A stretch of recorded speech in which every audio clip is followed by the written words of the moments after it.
இந்த உலகத்திலேயே ரொம்ப லக்கியஸ்ட் மேன் யாருன்னா, இயேசு சிலுவையில் அறையப்படும் போது 2 கல்லர்கள் அவர் பக்கத்துல அறையப்பட்டாங்கல்ல. அப்போ ஒரு கல்லன் சொல்றான், ஒரு திருடன் தான் அவன். திருடன் சொல்றான், நீங்க தெய்வம் தானே, உங்களை நீங்க காப்பாத்திக்க முடியாதா, இறங்கி போங்க அப்படிங்கிறான்.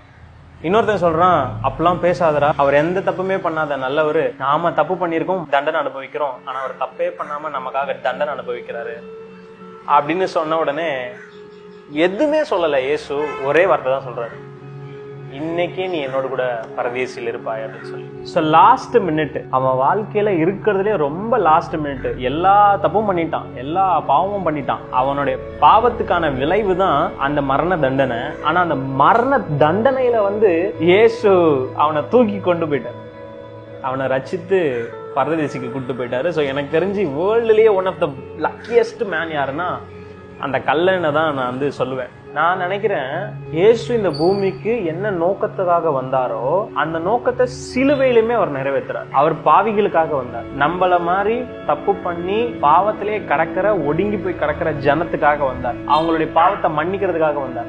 பாவத்தை மன்னிச்சு அவங்கள பரலோகத்துக்கு கூட்டு போனோன்னு வந்தார். கரெக்டா? அந்த பர்பஸை அவரு சிலுவையிலையும் சாகும்போதும் அவர் நிறைவேற்றுறார். ஜீசஸோட அல்டிமேட் கோலே பார்த்தீங்கன்னா பாவிகளை ரட்சிக்கிறது. அதை நான் வாழ்ந்த நாள்ல மட்டும் பண்ணல, நான் சாகும் பொழுதும் நான் அதுதான் பண்ணேன்.